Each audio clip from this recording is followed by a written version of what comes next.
წელი 1995 ნოემბრის ცივი დილა ესლავონიაში, ხორვატიის აღმოსავლეთ ნაწილში, სადაც სოფლები ერთმანეთს მილებით აშორებს და სიჩუმე უფრო ხმამაღალია ვიდრე ადამიანთა ხმები. მცირე სოფელ ბრეზოვიკას მახლობლად, სადაც მდინარე დრავა ნელა მიედინება შემოდგომის ნისლში, იდგა ფერმა, რომელსაც ადგილობრივები კარგად იცნობდნენ. ეკუთვნოდა კოვაჩის ოჯახს, პეტარს, მის ცოლს მარიას და მათ სამშვილს. ანა 12 წლის იყო, მაღალი და წყნარი გოგონა, რომელიც უკვე ჰგავდა დედას. იოსიპი 9 წლის, ცხვირზე ნამშებით და მუდმივად მოძრავი. პატარა ლუკა მხოლოდ 6, ისეთი წყნარი, რომ ზოგჯერ დედას ავიწყდებოდა, რომ ოთახში იყო. ოჯახი არც მდიდარი იყო, არც ღარიბი. მათი მიწა არც დიდი იყო, 26 ჰექტარი, მაგრამ საკმარისი, რომ ეცხოვრათ თუ შრომით მუშაობდნენ. პეტარი მუშაობდა განთიადიდან და ღამებამდე, ზაფხულში ხილით, ზამთარში ღორებით, გაზაფხულზე ხორბლით. მარია ულიდა ბოსტანს და ბავშვებს, აცხობდა პურს 2 შაბათობით, რეცხავდა ტანსაცმელს 5 შაბათობით, დადიოდა ეკლესიაში კვირას. ბავშვები დადიოდნენ სოფლის სკოლაში, რომელიც 2 კილომეტრით იყო დაშორებული, ფეხით, ყოველდღე, წვიმაში თუ მზეზე. ომი ოფიციალურად დასრულდა იმ წელს, ოქტომბრის ბოლოს, მაგრამ ადამიანები ჯერ კიდევ ცხოვრობდნენ შიშში, რომელიც არ ქრებოდა ხელშეკრულებების ხელმოწერით. ბევრი ოჯახი ემიგრირებდა გერმანიაში, ავსტრიაში, ავსტრალიაში თუ შეეძლოთ. ბევრი ცდილობდა დაგვიანებული წლების დაბრუნებას, ეძებდა სამუშაოს, ეძებდა იმედს. ესლავონია განსაკუთრებით დაზარალდა, სოფლები ნახევრად ცარიელი იყო, ფერმები მიტოვებული, სახლები ფანჯრებით გატეხილი, გზები დანგრეული და ყველა ელოდა რაღაც უკეთეს, რაც არასდროს მოვიდა. კოვაჩების ოჯახს არც გაქცევა უფიქრია, არც წასვლა. პეტარი იქ დაიბადა 1952 წელს, მისი მშობლებიც იქ დაიბადნენ და მიწა, რომელზეც მუშაობდა, იყო ერთადერთი, რაც მას ჰქონდა, ერთადერთი, რაც იცოდა. მარია იყო მეზობელი სოფლიდან, სოფელ ვუკოვარის გარეთ, მათი ქორწინება დაგეგმილი იყო ოჯახების მიერ, როცა მარია ჯერ 18 იყო, მაგრამ სიყვარული მოვიდა შემდეგ, ხნელა და ჩუმად, როგორც ყველაფერი მათ ცხოვრებაში. პეტარი იყო კაცი, რომელიც მეც ნაკლებად ლაპარაკობდა. მეზობლები იხსენებენ მას როგორც ადამიანს, რომელიც თავს უქნევდა მოკითხვაზე და აგრძელებდა მუშაობას.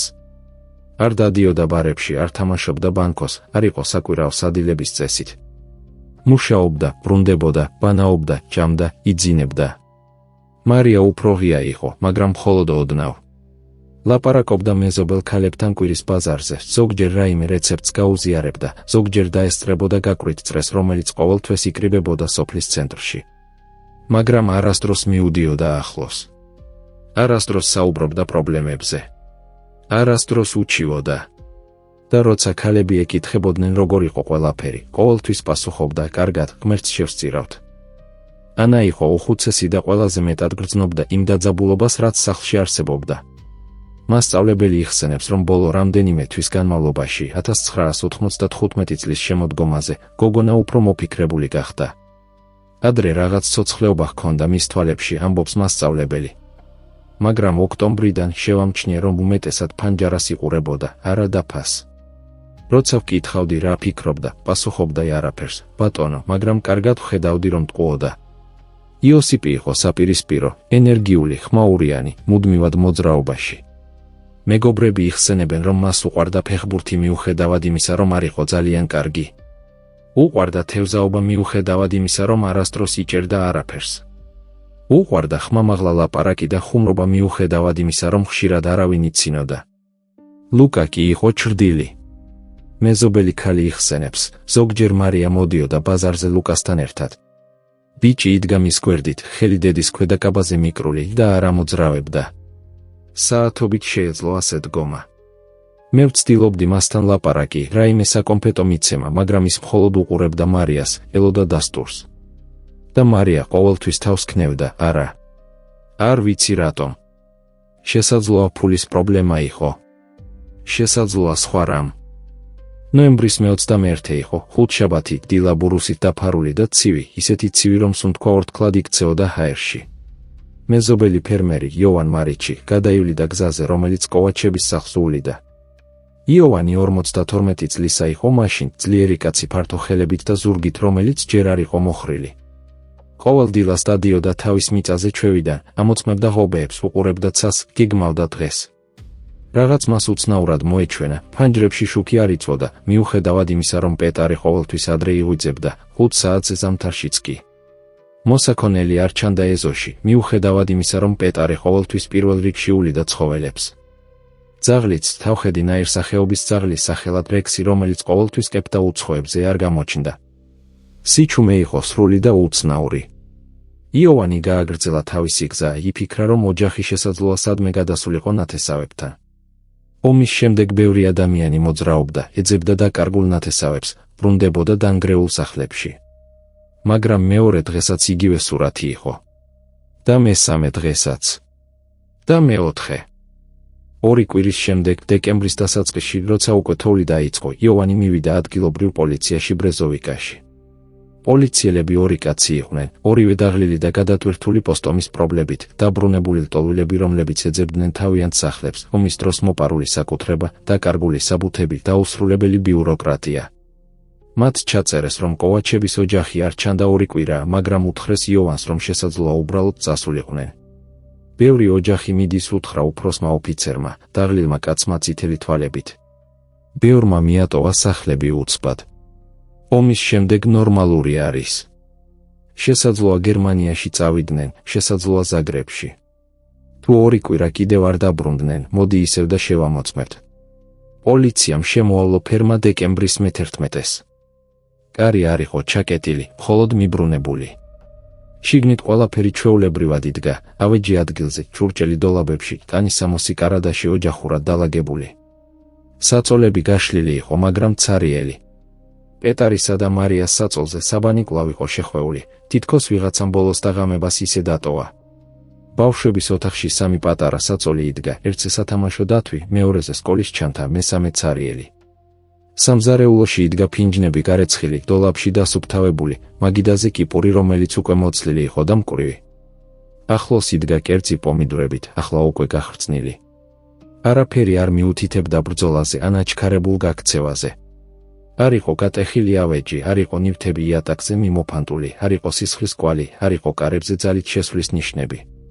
ყველაფერი იყო ისე, თითქოს ადამიანები ერთ წუთში ოდენ გავიდნენ და არასდროს დაბრუნებულიყვნენ. პოლიციამ დაიწყო გამოძიება, მაგრამ იმ პერიოდში ასეთი საქმეები უამრავი იყო. ადამიანები ქრებოდნენ ყოველდღე, ზოგი გადიოდა სხვა ქვეყნებში არაოფიციალურად, საზღვრებს კვეთდა ფეხით, ტყეებში იხდიდა კონტრაბანდისტებს წასაყვანად. ზოგი ემალებოდა ვალებისგან, რაც ომის შემდეგ ჩვეულებრივი იყო. ზოგი უბრალოდ იწყებდა ახალ ცხოვრებას სხვაგან, უგზო უკლოდ, ტოვებდა წარსულს უკან. კოვაჩების ოჯახზე არავინ იცოდა ბევრი. პეტარი იყო ჩუმი კაცი, რომელიც ძალიან არ ურთიერთობდა მეზობლებთან. მარია ჩანდებოდა კვირის ბაზარზე ზოგჯერ, მაგრამ ბევრს არ ლაპარაკობდა. ბავშვები სკოლაში დადიოდნენ, მაგრამ მასწავლებლები იხსენებდნენ მათ როგორც წყნარ შვილებს, რომლებიც ჩრდილში რჩებოდნენ, არასდროს არ ქმნიდნენ პრობლემას, მაგრამ არც ბრწყინავდნენ.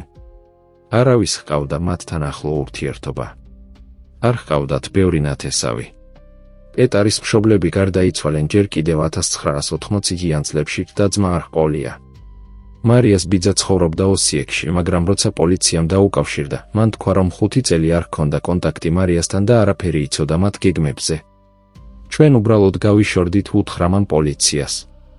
ომის შემდეგ ყველას თავისი პრობლემები ჰქონდა. საქმე ჩაიხურა 1996 წლის მარტის 27-ს. ოფიციალური ჩანაწერი იყო დაკარგული პირების სავარაუდოდ ნებაყოფლობით გადასული უცნობ მიმართულებით. ფერმა დარჩა ცარიელი. ადგილობრივი ხელისუფლება დაელოდა 1 წელს, შემდეგ 2 წელს, შემდეგ უბრალოდ დაივიწყა. კანონიერად არავის შეეძლო მიწის დაპყრობა იმის გარეშე, რომ ოფიციალურად გამოცხადებულიყვნენ გარდაცვლილად და ამას დრო სჭირდებოდა. 7 წელი საქართველოში 10 თუ არსებობდა განსაკუთრებული გარემოებები. ფერმა ნელ-ნელა იშლებოდა. ფანჯრები გატყდა 1997 წლის ქარიშხალში. სახურავი დაიწყო წვეთვა 1998-ში. სცენარეები გაიზარდა და შეიჭრნენ შიგნით, ვაზი მოხვია კედლებს. ადგილობრივი ახალგაზრდები ზოგჯერ შედიოდნენ რაღაცის მოსაპარად. პირველ წელს წაიღეს ტელევიზორი, მეორე წელს გამაცივებელი, მესამე წელს ავეჯი. მალე ყველაფერი ღირებული უკვე წაღებული იყო და დარჩა მხოლოდ ნაშთები, დარჩა მხოლოდ მტვერი და სიჩუმე. იოვან მარიჩი აგრძელებდა თავის ცხოვრებას. ყოველდღე გადაივლიდა იმ გზაზე და ყოველდღე უყურებდა მიტოვებულ ფერმას. პირველი წელი ყოველდღე ელოდა, ფიქრობდა შესაძლოა დღეს დაბრუნდნენ. მეორე წელი ყოველ კვირას. მესამე წელი ყოველთვეს. შემდეგ უბრალოდ უყურებდა უკვე იმედის გარეშე მხოლოდ ჩვევიდან. ზოგჯერ თვითონს ეკითხებოდა მოხდა თუ არა რაიმე რაც მან ვერ შენიშნა. იყო თუ არა რაიმე ნიშანი რომელიც გამოტოვა. შესაძლოა ყვირილი, შესაძლოა ტირილი, შესაძლოა მანქანა უცნობი. მაგრამ იოვანი არაფერს იხსენებდა. ბოლო დღე როცა კოვაჩების ოჯახი დაინახა იყო ოქტომბრის ბოლო, შესაძლოა 22 ან 23. იოვანი გადიოდა გზაზე და დაინახა პეტარი ტრაქტორზე, მუშაობდა ველზე. პეტარმა ხელი მოჰკრა როგორც ყოველთვის, ჩუმად, მოკლედ. და ეს იყო ბოლო. შემდეგ უკვე არაფერი. წლები გადიოდა და პასუხები არ მოდიოდა. იოვანი დაბერდა, მისი ცოლ ანა გარდაიცვალა 2003 წელს გულის შეტევით, უცბად, ზამთრის ღამით. მისი ვაჟი მირკო წავიდა ცხოვრებაში ზაგრებში 2005 წელს, იშოვა სამუშაო მშენებლობაში, დაქორწინდა, ჰყავს ახლა 2 ბავშვი, რომლებიც არასდროს არ ყოფილან სოფელში.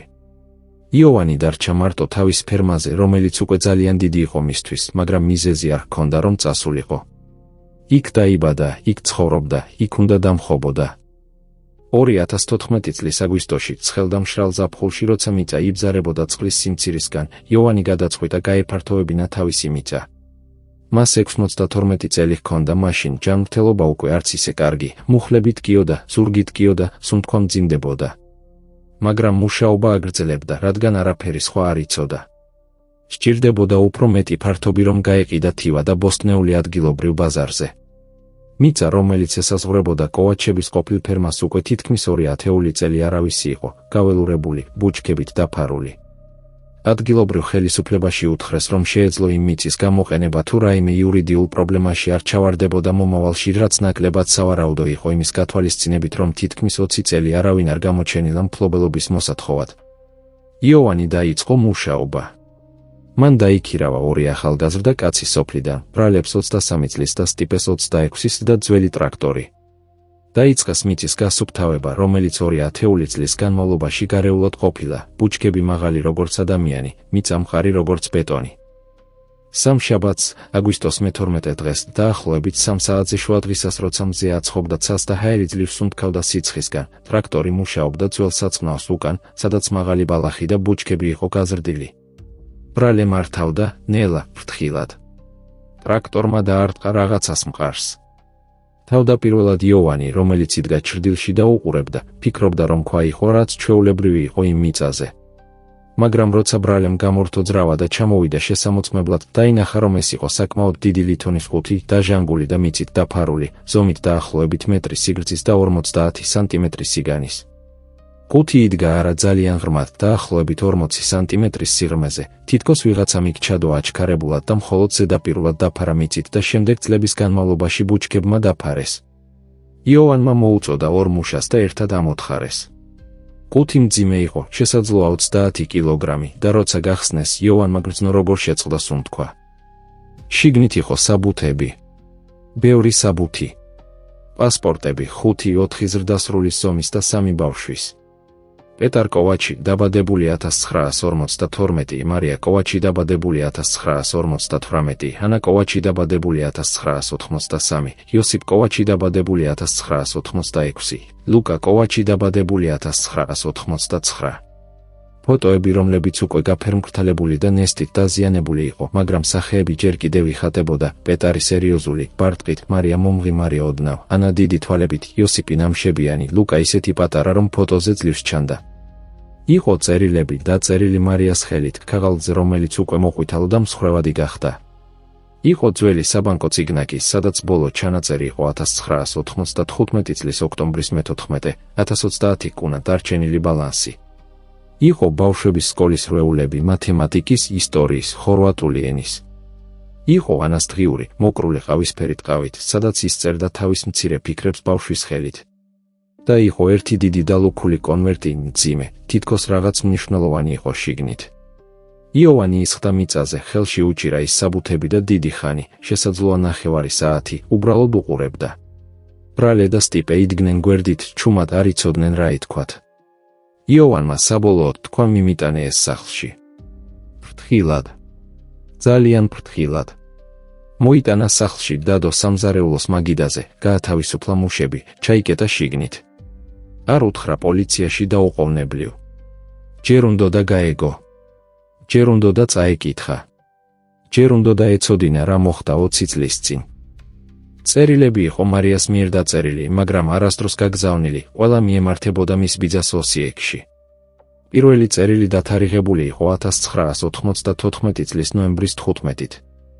მარია წერდა: "ძვირფასო ბიძია, იმედი მაქვს კარგად ხარ. ჩვენ კარგად ვართ, მაგრამ შეშფოთებული ვარ პეტარზე. უკანასკნელ თვეებში უშლიან უცნობი ადამიანები. ამბობენ, რომ პეტარს ვალი აქვს. პეტარი ამბობს, რომ ყველაფერი მოგვარდება, მაგრამ ხედავ შიშს მის თვალებში. ის აღარ მიდის სოფელში. ცდილობს ყველაფერი საიდუმლოდ გააკეთოს. ბავშვები კითხულობენ, მაგრამ მე ვამბობ, რომ ყველაფერი კარგადაა. არ ვიცი რამდენ ხანს შემიძლია ასე ვთქვა." მეორე წერილი დათარიღებული 1995 წლის იანვრის 26-ით უფრო შეშფოთებული იყო: "ბიძია, სიტუაცია უარესდება. პეტარმა სესხი აიღო ადამიანებისგან, რომლებიც არ იყვნენ ბანკიდან. ომის დროს ბევრმა ასე გააკეთა, რადგან ბანკები არ მუშაობდნენ. მაგრამ ახლა ის ვერ უბრუნებს. ისინი ემუქრებიან. ორჯერ მოვიდნენ სახლში. პირველად მხოლოდ ლაპარაკობდნენ. მეორედ ყვირიან. პეტარი ცდილობს მოლაპარაკებას, მაგრამ მათ არ აინტერესებთ. მე ვეშინია ბავშვებისთვის." მესამე წერილი დათარიღებული აგვისტოს 12-ით უკვე თითქმის უიმედო იყო: "ბიძია, პეტარი გეგმავს რაღაცას, მაგრამ არ მითხრა მას რა. ამბობს, რომ უკეთესია არ ვიცოდე. ამბობს, რომ ყველაფერი რიგზე იქნება. მაგრამ მე ვხედავ, რომ ის შეშინებულია. ბავშვებიც ამჩნევენ. ანა კითხულობს ბევრს. იოსიპი ღამით ძინავს ჩემთან. ლუკა აღარ ლაპარაკობს თითქმის საერთოდ. მე ვცდილობ ვიყო ძლიერი, მაგრამ ძნელია. ძალიან ძნელია." ანას დღიურში იოანმა წაიკითხა ჩანაწერები, რომლებიც დაწერილი იყო ბავშვის ხელით, მარტივი და პირდაპირი, ზოგი გრამატიკული შეცდომებით, მაგრამ გულწრფელი. ივლისი 3. მამა ბევრს არის გაღიზიანებული. დღეს დილით მე ვკითხე, შემიძლია თუ არა წასვლა მეგობართან და მან მიყვირა. არასდროს არ მიყვიროდა ადრე. დედა ამბობს, ყველაფერი რიგზე იქნება, მაგრამ ის ტირის, როცა ფიქრობს, რომ არავინ ხედავს. მე ვხედავ. იოსიპი ეშინია ღამით და მოდის ჩემთან. ლუკა ვერაფერს იგებს, რაც კარგია. შემდეგი ჩანაწერი, აგვისტო 18. დღეს ბიძებმა მოინახულეს. არ ვიცი ვინ არიან. მაგრამ მათ არ მომეწონენ. დიდი კაცები იყვნენ და ცუდი სუნი ჰქონდათ. მამამ გვითხრა სახლში დაგვრჩენინა და კარი ჩაგვკეტა. ისინი ყვირიან ეზოში. დედა ლოცულობს და იოსიპი ტირის. მე ვუყურებ ფანჯრიდან, მაგრამ ვერაფერს ვხედავ. და უკანასკნელი ჩანაწერი, ნოემბრის 18, მამამ თქვა ახალ ადგილას წავალთ. თქვა ეს არის საიდუმლო და არ უნდა ვუთხრა არავის. მე არ მინდა წასვლა, რადგან აქ არის ჩემი სკოლა და ჩემი მეგობრები. მაგრამ მამა ამბობს ეს უსაფრთხოა. ამბობს აქ აღარ არის უსაფრთხო. მე ვეშინია, მაგრამ ვცდილობ არ ვაჩვენო, რომ ლუკას არ შეეშინდეს. და ლუკულ კონვერტში იოანმა იპოვა წერილი პეტარისგან. ის დაწერილი იყო ნოემბრის 19-ს 1995 წელს, 2 დღით ადრე, ვიდრე ოჯახი გაუჩინარდა. წერილი იყო მოკლე და დაწერილი ხელით, რომელიც ძალით ინარჩუნებდა სიმყარეს, თუმცა ზოგი ასოკი კანკალებდა. ვისაც ეს წაიკითხავს. ჩვენ ვტოვებთ ფერმას დღეს ღამით. ვალი მაქვს ადამიანებთან, რომლებსაც არ შემიძლია გადავიხადო და ისინი ემუქრებიან ჩემს ოჯახს. 1993 წელს ომის დროს ვისესხებული, რომ ყიდულობა მოსაქონელი, რადგან ჩემი ყველა მოკლეს. ვიფიქრე უკან დაუბრუნებ, როცა ომი დასრულდება. მაგრამ ომი ვერ დასრულდა ჩემთვის. ფასები გაიზარდა. მოსავალი ცუდი იყო. მე ვერ გადავიხადე. სოფლის უფროსი ვერ დამეხმარა. პოლიციამ თქვა, რომ არაფერი შეუძლია იმის გარეშე, რომ დამტკიცდეს საფრთხე, მაგრამ როცა დამტკიცდება, იგი უკვე გვიანი იქნება. მე არ შემიძლია ველოდო, რომ ჩემს ოჯახს რამე მოუვა. ვაპირებ წავიდე ოჯახთან ერთად იქ, სადაც ვერავინ მოგძებნის. აქვს ადამიანი, რომელიც დაგვეხმარება. ვტოვებ ჩვენს საბუთებს აქ, რადგან ისინი საშიშია ჩვენთან თუ შემოგვამოწმებენ საზღვარზე. თუ ყველაფერი კარგად არის, დაუბრუნდებით 1 წელიწადში ახალი საბუთებით და სხვა სახელებით და მოვითხოვთ ჩემს მიწას. თუ არ დაუბრუნდით, ეს ნიშნავს, რომ ვერ შევძელი. პეტარ კოვაჩი. ღმერთმა შეგვიწყალოს. იოვანი ისხდა თავის სამზარეულოში და კითხულობდა იმ საბუთებს ერთხელ, ორჯერ, სამჯერ, ოთხჯერ. გარეთ ჩადიოდა მზე და დაიწყო საღამო, მაგრამ მას არ ამჩნევდა. 19 წელი გავიდა იმ ღამიდან, როცა კოვაჩების ოჯახმა მიატოვა თავისი სახლი ნოემბრის 21-ს 1995 წელს. 19 წელი მათ არ დაბრუნებულან. იოვანი თვითონს ეკითხებოდა, სად არიან ახლა. სად არის პეტარი, რომელსაც ახლა 62 წელი უნდა ჰქონდეს? სად არის მარია, რომელსაც 56? სად არის ანა, რომელიც ახლა 30 წლის ქალი უნდა იყოს, შესაძლოა დაქორწინებული, შესაძლოა დედა? სად არის იოსიპი, რომელიც 27 წლის უნდა იყოს? და პატარა ლუკა, რომელიც ახლა 25 წლის კაცი უნდა იყოს? ცოცხლები არიან თუ არა? იხსენებენ თუ არა? იციან თუ არა, რომ ვიღაც ეძებს მათ? მან წაიღო საბუთები პოლიციაში მეორე დღეს დილით. ახალი თაობა მუშაობდა იქ ახალგაზრდები, რომლებმაც არც კი იცოდნენ 1995 წლის საქმეზე, იმიტომ რომ ისინი თვითონ ბავშვები იყვნენ მაშინ. მათ გახსნეს ძველი არქივი, იპოვეს ფაილი მტვრით დაფარული. წაიკითხეს. ხელახლა გახსნეს საქმე. დაიწყეს ძებნა თანამედროვე მონაცემთა ბაზებში საავადმყოფოების ჩანაწერები, სასაფლაოების სიები, საზღვრის გადაკვეთის ჩანაწერები, რომელიც ციფრულად არსებობდა 1995 წლიდან, სოციალური დაზღვევის ნომრები, საგადასახადო ჩანაწერები, სამედიცინო ბარათები. არაფერი. პეტარ კოვაჩის, მარია კოვაჩის, ანა კოვაჩის, იოსიპ კოვაჩის და ლუკა კოვაჩის სახელები არ ჩანდა არც ერთ სისტემაში ხორვატიაში 1995 წლის ნოემბრის შემდეგ. როგორც ისინი უბრალოდ გაქრნენ ჰაერში. პოლიციამ გააფართოვა ძებნა მეზობელ ქვეყნებში, ბოსნია და ჰერცეგოვინა, სერბეთი, სლოვენია, უნგრეთი, ავსტრია, იტალია. მოითხოვა საერთაშორისო დახმარება ინტერპოლის მეშვეობით. შეამოწმეს ლტოლვილთა ბანაკების ჩანაწერები იმ წლებიდან. შეამოწმეს საავადმყოფოების ძველი რეესტრები. შეამოწმეს ნებისმიერი უცნობი პირების აღრიცხვა. ბანკებს დაუსვეს შეკითხვები იმ ადამიანების შესახებ, ვისგანაც პეტარმა სესხი აიღო, მაგრამ ვერავინ იხსენა ან იცოდა. ბევრი მესესხებლი იმ პერიოდში არალეგალური იყო, ომის ვეტერანები, რომლებსაც ჰქონდათ ფული და აძლევდნენ მაღალ პროცენტზე. ბევრი მათგანი თვითონვე წავიდა სხვა ქვეყნებში, ზოგი გარდაიცვალა, ზოგმა დაივიწყა და არ უნდოდა პრობლემები. ადგილობრივ გაზეთში გამოქვეყნდა სტატია 2014 წლის სექტემბრის მე-3 დღეს. სათაური იყო დაკარგული ოჯახი, საიდუმლოება, რომელიც 9 თონის ყუთმა. სტატიაში იყო ფოტოები ძველი სახლის, ფოტო პეტარ კოვაჩის პასპორტიდან, ანას სკოლის ფოტო. მოგვიანებით, ოქტომბერში ეროვნულმა ტელევიზიამ გააკეთა მოკლე რეპორტაჟი. მაყურებლებმა დარეკეს. ზოგმა თქვა, რომ მსგავსი გვარის ადამიანები ეცოდინათ სხვა ქალაქებში, მაგრამ როცა შეამოწმეს, აღმოჩნდა, რომ სხვები იყვნენ. ერთმა ქალმა სლოვენიიდან თქვა, რომ 1996 წელს დაინახა ოჯახი მცირე სასტუმროში ლუბლიანასთან, 5 ადამიანი, 2 მშობელი და 3 ბავშვი, რომლებიც ძალიან წყნარები იყვნენ და არ ლაპარაკობდნენ არავისთან. მაგრამ როცა პოლიციამ ფოტო გაუგზავნა, ქალმა თქვა, რომ არ იყო დარწმუნებული, შესაძლოა სხვები იყვნენ.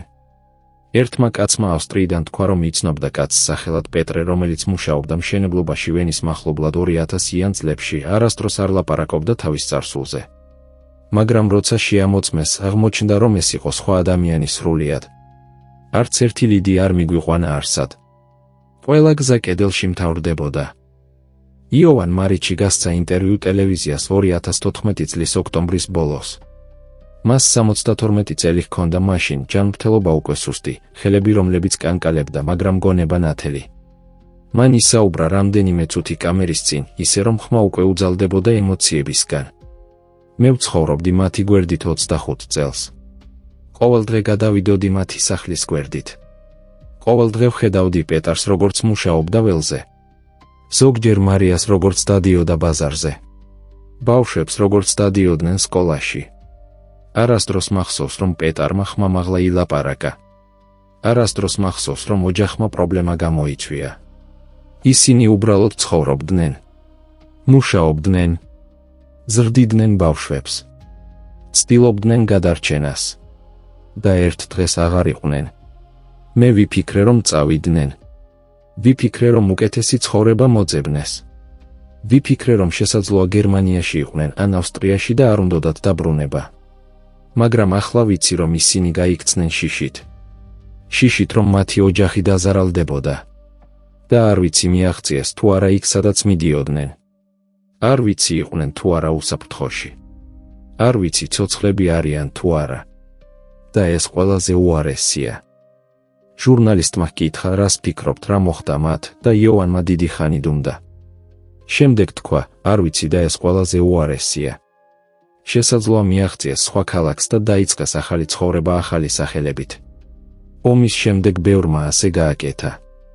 შესაძლოა ისინი არიან სადმე, ძველებივით ცხოვრობენ, მუშაობენ და უბრალოდ არასდროს დაბრუნდნენ რადგან ეშინოდათ. შესაძლოა რაღაც მოუვიდათ გზაში. შესაძლოა დღესაც ცოცხლები არიან და ხედავენ ამ გადაცემას და კვლავ ეშინიათ. შესაძლოა დიდი ხანია აღარ არიან. არ ვიცი. და ეს მხოლოდ ერთი ოჯახია. რამდენია სხვა? რამდენი ოჯახი გაქრა იმ წლებში და არავინ იცის რატომ. პოლიციამ გააგრძელა ძებნა მთელი 2015 წლის განმავლობაში, მაგრამ არაფერი ახალი არ აღმოჩენილა. საქმე ისევ დახურული იქნა 2016 წლის თებერვალში, ამჯერად შენიშვნით შეუძლებელია პოვნა დაუკმაყოფილებელი მტკიცებულებების გამო. ლითონის 5 და მისი შინაარსი დარჩა არქივში როგორც მტკიცებულება, ნომრით 1995 ბ 427. ფერმა, რომელიც 2 ათეული წელი მიტოვებული იყო, საბოლოოდ ჩამონგრეული იქნა 2017 წლის მაისში უსაფრთხოების მიზეზებით. მიწა გაყიდული იქნა აუქციონზე 2018 წელს და ახლა სხვა ფერმერი მუშაობს იქ, ახალგაზრდა კაცი ზაგრებიდან, რომელმაც არასდროს არ იცის ამბავი იმ ოჯახზე, რომელიც ერთხელ ცხოვრობდა იქ. იოვან მარიჩი გარდაიცვალა 2019 წლის თებერვლის 21-ს, ცივდილას, თავის სახლში, ძილში, მშვიდად.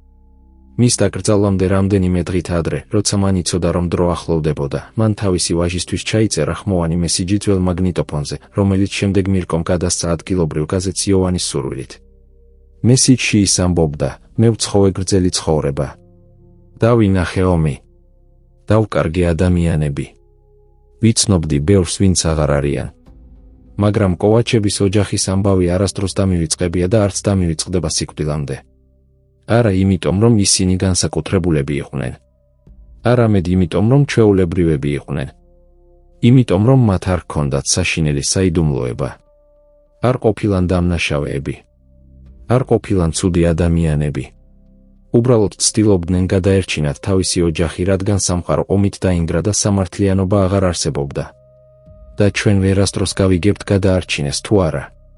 ეს არის ყველაზე დამძიმებელი, არა სიკვდილი, არა ტრაგედია, არამედ უცნობობა. უპასუხობა. ისინი შეიძლება ახლა სადმე იყვნენ, ბებიები და ბაბუები, სხვა სახელებით, სხვა ცხოვრებით, იხსენებენ თავიანთ წარსულს როგორც ბურუს, ან არც იხსენებენ საერთოდ. ან შესაძლოა არასდროს მიუღწევიათ პირველ ქალაქამდე კი. და ჩვენ ვერასდროს გავიგებთ. ვერასდროს. დღეს 8 წლის შემდეგ რაც იოვანმა ლითონის 5 იპოვა და 30 წლის შემდეგ რაც კოვაჩების ოჯახი გაქრა, ადგილობრივი ადამიანები ჯერ კიდევ ლაპარაკობენ ამ ამბავზე. ახალგაზრდები, რომლებიც არ იცოდნენ ოჯახზე, ახლა იცნობენ მათ როგორც ლეგენდას, 5 ადამიანი, რომლებმაც ყველაფერი დატოვეს ერთ ღამეს და აღარასდროს დაბრუნებულან. ზოგიერთი ფიქრობს, რომ მათ მიაღწიეს ავსტრიას და იქ დასახლდნენ. სხვები ფიქრობენ, რომ საზღვარზე რაღაც მოხდა. კიდევ სხვები ამბობენ, რომ შესაძლოა სადღაც მცირე სოფელში ცხოვრობდნენ ყველა ამ წლის განმავლობაში, უბრალოდ ვერავინ ამოიცნო ან ვერავინ უთხრა. მარიას ბიძა გარდაიცვალა 2008 წელს, 6 წლით ადრე ვიდრე 5 აღმოაჩინეს. მან არასდროს გაიგო, რომ მისი შვილი წერდა მისთვის წერილებს, რომლებიც არასდროს გაიგზავნა, არასდროს გაიგო, რომ ისინი გაიქცნენ შიშით, არასდროს გაიგო, რომ 5 ადამიანი მისი დახმარების მოლოდინში იყო და ის არასდროს არ გაიგო. ანას ძველი მასწავლებელი, რომელსაც ახლა 70 წელი აქვს და პენსიაზეა, ჯერ კიდევ იხსენებს პატარა გოგონას როგორც წყნარ და მორჩილ მოსწავლეს. ის ყოველთვის იჯდა უკანა რიგში, მარჯვენა მხარეს, ამბობს მასწავლებელი, რომელიც ახლა ცხოვრობს პატარა ბინაში ბრეზოვიკაში. არასდროს აწევდა ხელს. მაგრამ როცა მოვითხოვდი პასუხს, ყოველთვის სწორს იტყოდა. ძალიან ჭკვიანი გოგონა იყო. მახსოვს ბოლო დღე, როცა მას ვნახე. ის იყო ნოემბრის რაღაც დღე. ლოხაზე მელანი ჰქონდა და შეფილი რცხვენილი და ვეცადე გამეწმენდა ხელსახოცით. ის მომიღიმა და თქვა, რომ სახლში გაირეცხავდა. ეს იყო ბოლო სიტყვა, რაც მისგან მოვისმინე. მარტივი ღიმილი და გმადლობთ, ბატონო. და შემდეგ აღარასდროს ვნახე. იოსიპის ძველმა მეგობარმა, რომელიც ახლა 29 წლისაა და მუშაობს მექანიკოსად ბრეზოვიკაში, იხსენებს როგორ თამაშობდნენ ერთად ფეხბურთს სოფლის ეზოში. იოსიპი ნელი იყო, მაგრამ მოთმინე. არასდროს გაბრაზებულა თუ წაგებულა. არასდროს ჩიოდა თუ დავარტყით. მახსოვს ბოლო კვირა, რომელიც ერთად გავატარეთ. ეს იყო ნოემბრის შუა რაღაც. თამაშობდით და მან თქვა, რომ მისი მამა რაღაცას გეგმავდა, მაგრამ არ იცოდა რას. არ მივეცი მნიშვნელობა. ბავშვები ვიყავით და ბავშვების აზრით მშობლები ყოველთვის რაღაცას გეგმავენ. არ ვიფიქრე, რომ ეს იყო საბოლოო გამოსამშვიდობებელი. ლუკა იყო ყველაზე პატარა. 6 წლის. ძალიან ცოტა ადამიანი იხსენებს მას პირადად, რადგან იმდენად მცირე იყო და წყნარი. ერთი მეზობელი ქალი, რომელიც ახლა 70-მდე წლისაა, ამბობს, რომ ის იყო ძალიან წყნარი ბავშვი, თითქმის უხმო როგორც ჩრდილი. მას უყვარდა ბაღში ყოფნა, ამბობს ის. მე ხედვიდა ფანჯრიდან, როგორც დადიოდა მარიასთან ერთად ბოსტანში და აგროვებდა პომიდურებს ზაფხულში. ის იყო ისეთი პატარა, რომ ხელები კი არ ეყოფოდა დიდი ნაყოფის ასაღებად. მაგრამ ცდილობდა. ყოველთვის ცდილობდა. და მარია უყურებდა მას და ღიმოდა. ახლა მე ვფიქრობ იმ ღიმილზე და ვფიქრობ, რა ფიქრობდა მარია. იცოდა თუ არა, რომ მალე წავიდოდნენ. იცოდა თუ არა, რომ შესაძლოა აღარასდროს დაბრუნებულიყვნენ. საქმის ფაილი, რომელიც ინახება პოლიციის არქივში ბრეზოვიკაში, შეიცავს ახლა 380 გვერდს. ჩანაწერები, ფოტოები, ჩვენებები, რუკები, ანალიზების საერთაშორისო მიმოწერა. მაგრამ ყველა ეს გვერდი კვლავ უპასუხოდ ტოვებს მთავარ კითხვას, სად არიან. სიაში ჩამოთვლილია ყველა ვერსია, რაც გამოძიებას ჰქონდა. ერთი ოჯახმა მიაღწია საზღვარს და გადავიდა არალეგალურად, სავარაუდოდ სლოვენიაში ან ავსტრიაში. 2 ოჯახი შეიცვალა იდენტობა ყალბის აბუთებით და დასახლდა სხვაგან ხორვატიაში ან მეზობელ ქვეყანაში. 3 ოჯახს შეეშალა ხელი იმ ადამიანებს, ვისგანაც პეტარი ვალში იყო. 4 ოჯახი განიცადა უბედური შემთხვევა გზაში. 5 ოჯახი მიაღწია დანიშნულების ადგილს, მაგრამ ვერ დაუბრუნებია ფინანსურად ან იურიდიულად, აქედან გამომდინარე რჩება დამალული. პირველ ვერსიას ეწინააღმდეგება ფაქტი, რომ არც ერთი მეზობელი ქვეყნის მონაცემთა ბაზაში არ გამოჩნდა მათი სახელები, მიუხედავად ინტენსიური ძებნისა. მეორე ვერსია შესაძლებელია და ყველაზე სავარაუდო, მაგრამ რთულია გადაამოწმო იმის გარეშე, რომ ვიცოდეთ რა სახელები აიღეს. მესამე ვერსია შესაძლებელია, მაგრამ არ არსებობს არანაირი მტკიცებულება და არც ერთი მოწმე. მეოთხე ვერსია შესაძლებელია, მაგრამ არც ერთ უბედურ შემთხვევაში იმ პერიოდში არ ჩანს 5 იდენტიფიცირებული ადამიანი, რომელიც შეესაბამებოდა აღწერას. მეხუთე ვერსია ყველაზე ოპტიმისტურია და ნიშნავს, რომ ისინი ჯერ კიდევ ცოცხლები შეიძლება იყვნენ, მაგრამ ამას არც ერთი ფაქტი არ ადასტურებს.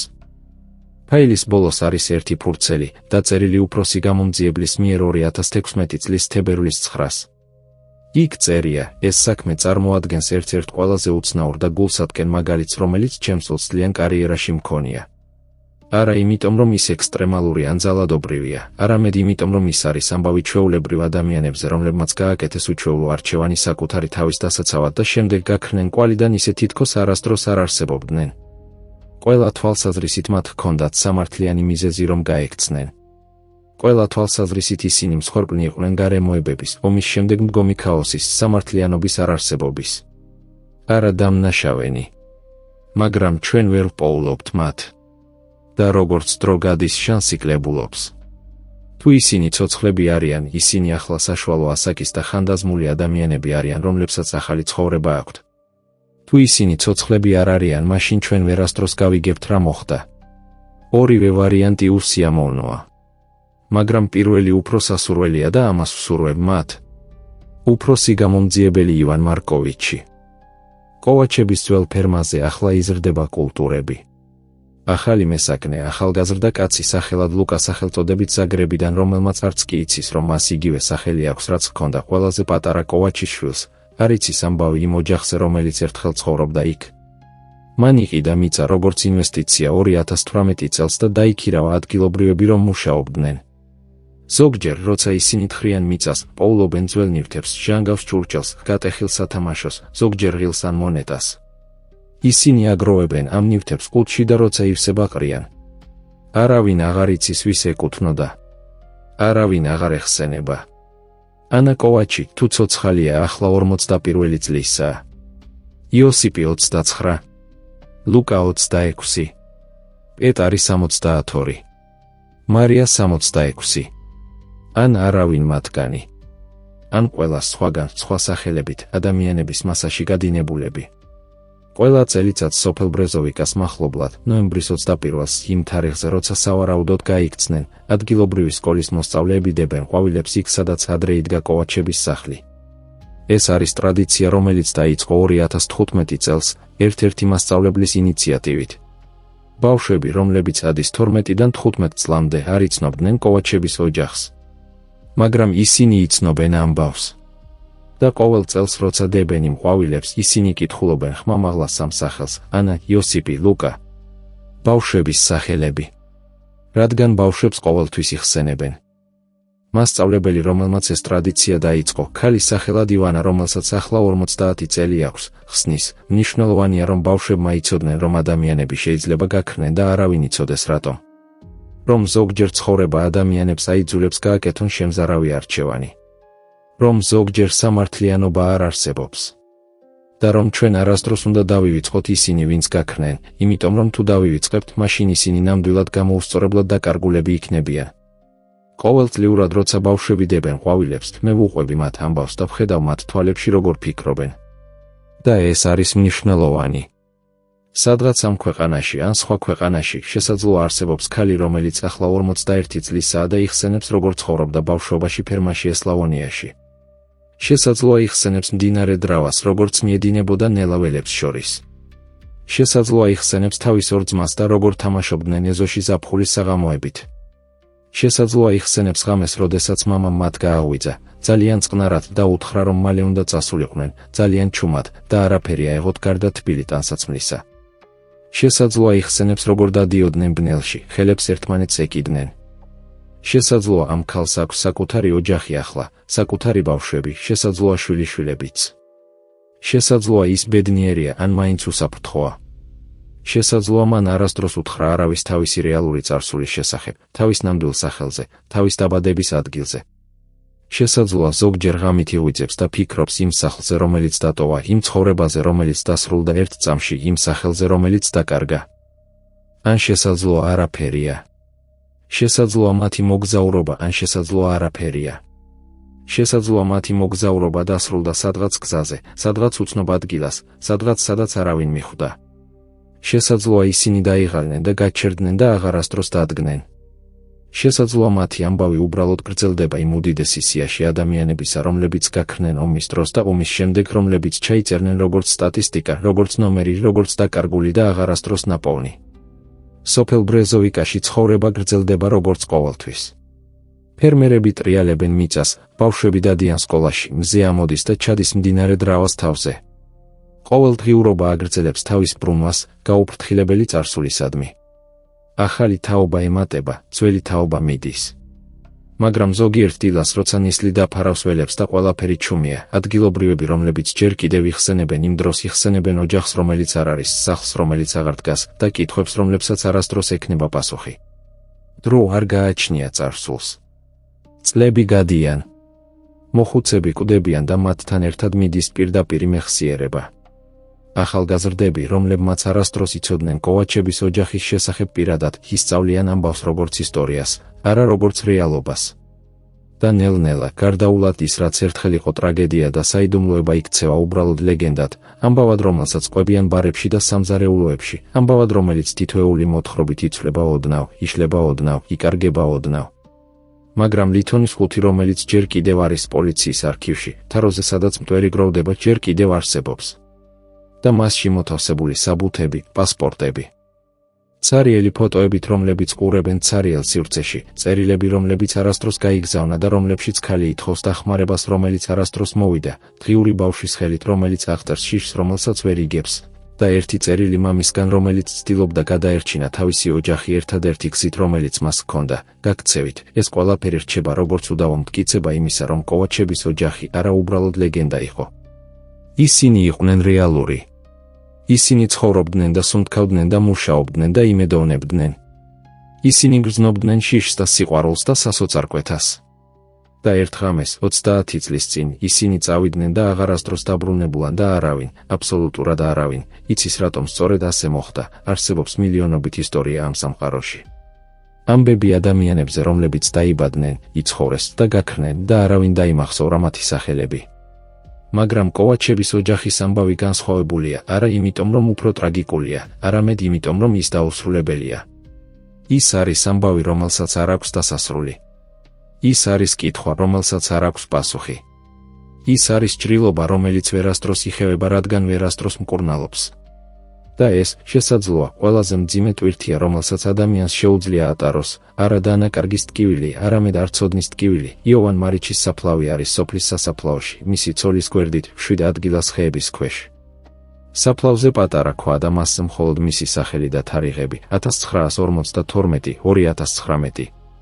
მაგრამ ადგილობრივები, როცა გადიან იქ, ყოველთვის ჩერდებიან და იხსენებენ კაცს, რომელმაც თავისი ცხოვრების უკანასკნელი წლები დახარჯა იმის მცდელობაში, რომ გაეგო რა მოხდა მის მეზობლებს. კაცს, რომელმაც იპოვა ლითონის ხუთი და გახსნა საიდუმლოება, რომელიც შესაძლოა უკეთესი იყო დახურული დარჩენილიყო, რადგან ზოგჯერ პასუხის არ ცოდნა უფრო ადვილია, ვიდრე პასუხის ცოდნა, რომელიც კიდევ უფრო მეტ კითხვას წარმოშობს. ხანდახან, ძალიან იშვიათად, მოხუცი ადამიანები ბრეზოვიკაში ყვებიან ამბავს ახალგაზრდებს და ამბობენ, იყო ოჯახი, დაახლოებით იმ დროს, როცა მე ბავშვი ვიყავი, რომლებმაც მიატოვეს ყველაფერი ერთ ღამეს. და ახალგაზრდები კითხულობენ, რატომ, და მოხუცები პასუხობენ, არავინ იცის. და ახალგაზრდები კითხულობენ, სად არიან ახლა, და მოხუცები პასუხობენ, არავინ იცის. და ახალგაზრდები კითხულობენ, რა მოხდა მათ, და მოხუცები მხოლოდ თავს ანებებენ, რადგან ზოგიერთ კითხვას არასდროს ექნება პასუხი, როგორც დიდხანს არ ეძებო, და სამყარო თავის ღერძზე განაგრძობს ბრუნვას, გაუფრთხილებელი და გაუგონარი მათი არარსებობისადმი, ისევე როგორც იყო გაუგონარი მათი არსებობისადმი. პეტარ კოვაჩი, მარია კოვაჩი, ანა კოვაჩი, იოსიპ კოვაჩი, ლუკა კოვაჩი, 5 სახელი, რომლებიც ერთხელ ნიშნავდა 5 ცოცხალ ადამიანს, რომლებსაც ჰქონდათ სიზმრები და შიშები და იმედები, და ახლა ნიშნავს მხოლოდ საიდუმლოს, მხოლოდ კითხვას, მხოლოდ ცარიელ სივრცეს, სადაც ერთხელ იყო ცხოვრება და ახლა არაფერია გარდა სიჩუმისა, და ეს სიჩუმე, ეს საშინელი, დამძიმებელი, გაუძლობელი სიჩუმე, არის ყველაზე ხმამაღალი ყვირილი, რომელიც კოვაჩების ოჯახმა დატოვა ამ სამყაროში. არა სიტყვები, არა ახსნა, არა პასუხი. მხოლოდ სიჩუმე. სიჩუმე, რომელიც გრძელდება უკვე 30 წელი. სიჩუმე, რომელიც შესაძლოა გაგრძელდება სამუდამოდ.